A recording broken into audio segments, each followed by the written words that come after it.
গোপাল, তোমার সঙ্গে তো অশ্বিনী এসেছে, অশ্বিনী কই? অন্তর্যামী ভগবান গুরুচাঁদ আমার টের পেয়েছে, সাথে তো অশ্বিনী এসেছে, তো অশ্বিনী কোথায় গেল? গোপাল সাধু বলছি, এই তো বাবা ছিল তো, আমার সঙ্গে তো আসলো, কোথায়? গুরুচাঁদ ঠাকুর বলছে, দেখবি কোথায়? এদিকে অশ্বিনী দুই চোখের জলে অঝর ঝরতে ঝরতে ওই যে হাতের মাটি ছিল, সেই মাটি যে কখন মিশ্রিতে পরিণত হয়ে গেছে সে নিজেও বুঝতে পারেনি। এদিকে আমার গুরুচাঁদ ঠাকুর বলছে, তোরা বয়, আমার অশ্বিনীকে আমি ডেকে নিয়ে আসি। অশ্বিনী আস্তে আস্তে করে গদি ঘরের পিছনে গিয়ে বলছে, অশ্বিনী, অশ্বিনী, তুমি এখানে দাঁড়িয়ে রয়েছে কেন বাবা? তুমি যে ওই যে প্রসাদ আনছো, প্রসাদ আমাকে দিবা না? বলছে, বাবা আমি তো তোমার জন্য প্রসাদ আনতে পারিনি বাবা। বলছে, কেন অশ্বিনী, তোর হাতে যে প্রসাদ রয়েছে ওই প্রসাদ তুই আমাকে দিবি না? তুই কেন প্রসাদ তুই তোর হাতে রেখেছিস? তুই প্রসাদ আমার কাছে দে।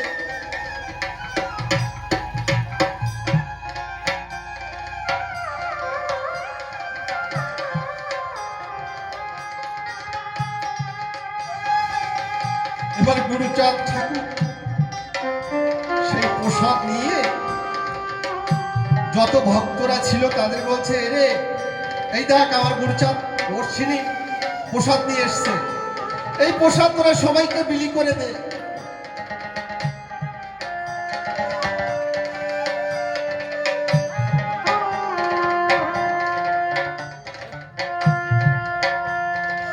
এবার ভক্তরা সবাই সেই প্রসাদ প্রত্যেকের ভক্তের হাতে দিয়েছে। সেই প্রসাদ খেয়ে ওখানে যত গোসাই পাগল ভক্তরা ছিল সবাই বলছে, অশ্বিনী দাদা, তুমি এই মিষ্টির দানা কোথা থেকে কিনেছো? আমরা তো মিষ্টি খেয়েছি, কিন্তু এ হলো স্বাদের মিষ্টি, আজ পর্যন্ত আমরা খাইনি। তাই দাদা, তুমি এই মিষ্টি কোথা থেকে এনেছো? তাহলে বুঝতে পেরেছেন মা, তার চোখের জলেও মাটি মিশ্রিতে পরিণত হয়। তালি হে হলো ভক্ত কারা?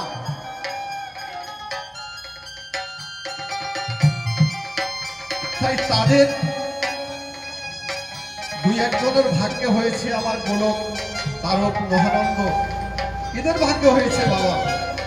আমার মতন নরাধম, যার ভিতরে কোনো ভক্তি শক্তি কোনো কিছুই নেই। তাই আপনারা কৃপা করবেন, অন্তত যে কটা দিন বেঁচে থাকি এই ভাবে, আমরা এই যে কয়জন আমরা এখানে এসেছি বা আপনারা আছেন, প্রত্যেকে যেন আমরা এই ঠাকুরের নাম কীর্তন করে যেতে পারি। ও বাবা, টাকা পয়সা ধন সম্পদ কিছুই যাবে না। ওই যে আমার বাবা মা ওখানে বসে আছে, চলে গেছে। এই যে অর্থ সম্পদ, টাকা পয়সা, ছেলে মেয়ে, সন্তান আদি সব কিন্তু রেখে গেছে, কিছুই কিন্তু সঙ্গে করে নিয়ে যেতে পারে নাই। একমাত্র যাওয়ার সময় কি হরিবোল হরিবোল। তাই যে কটা দিন আমরা বেঁচে থাকি, আমরা এই হরিনাম সংকীর্তনের মাধ্যমে থাকতে পারি, এই আশীর্বাদটা আপনারা করবেন। তাই কি বলেছে, এই দুই একজনার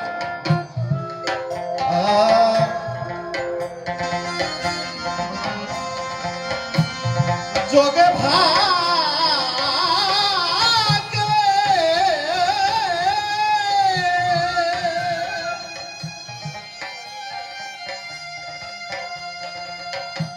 পাগল হো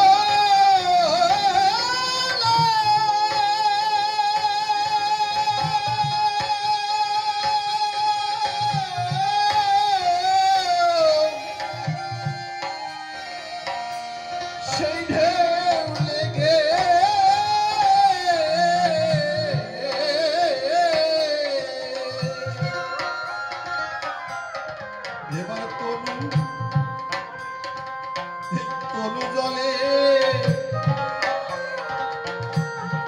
অনুরাগে জলে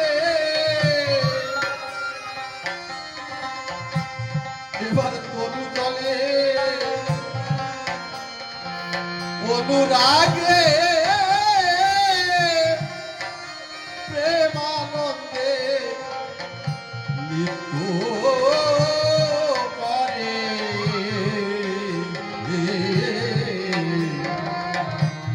প্রেম সরোবরে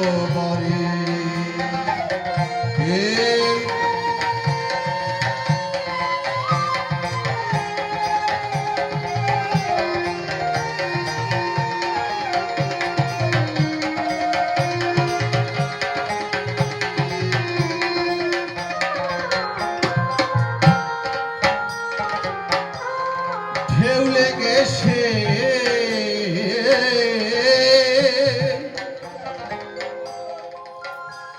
গোলক পাগ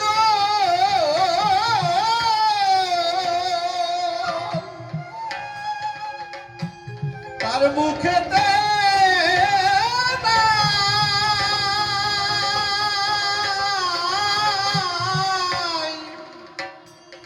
আর কোন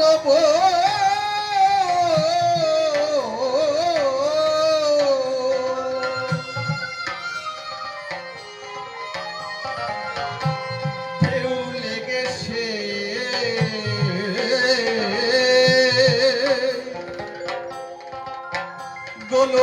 গোলক পাগ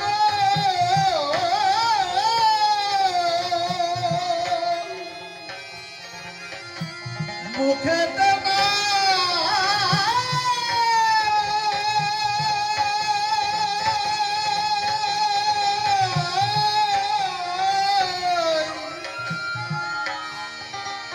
আর কোন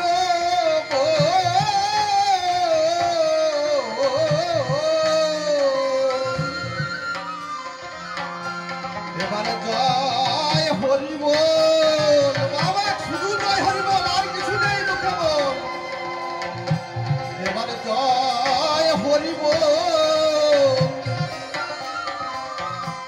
গৌর হরি বল জয় হরি বল গৌর হরি বল বলে সভায় নৃত্য করে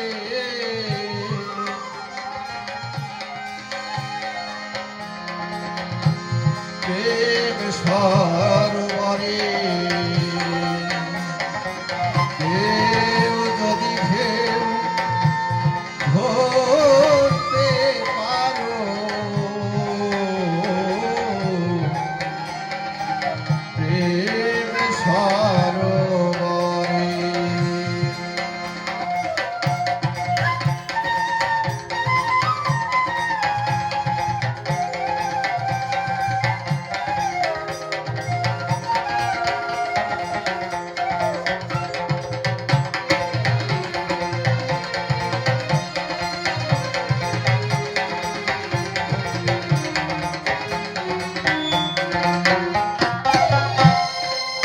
মহানন্দ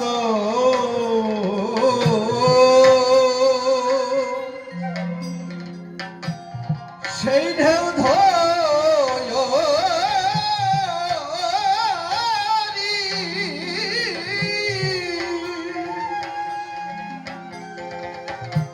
রেখেছে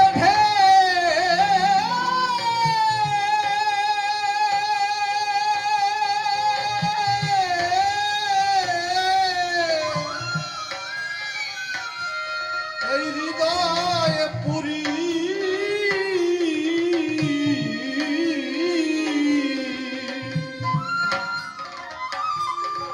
আর মহানন্দ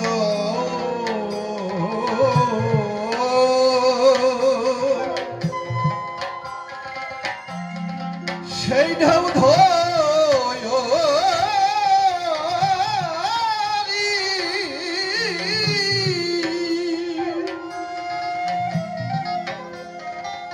রেখেছে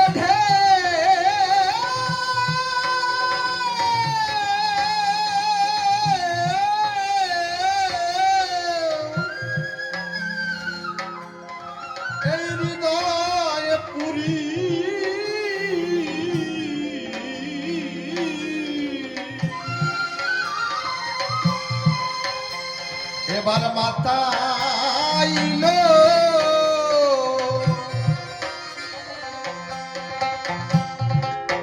পুরুষ নারী মাতাইল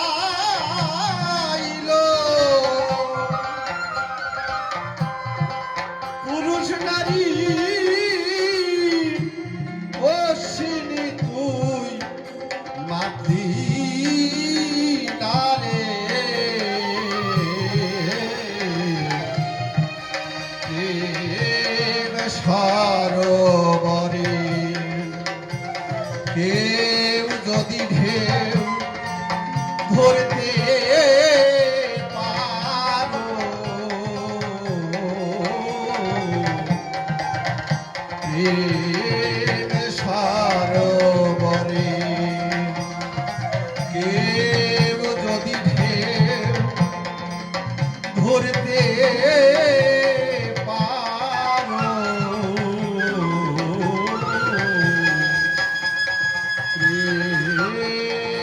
প্রেম সরোবরে।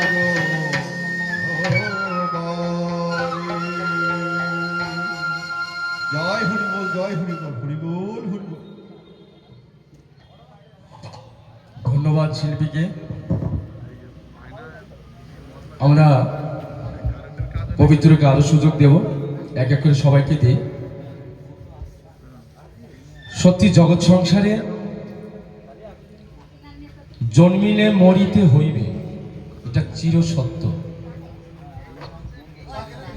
সেই জায়গায় দাঁড়িয়ে আজকে এই সাধুর বাজার, এই সাধুর মেলা যারা মিলায় তারাই পরম হরিভক্ত।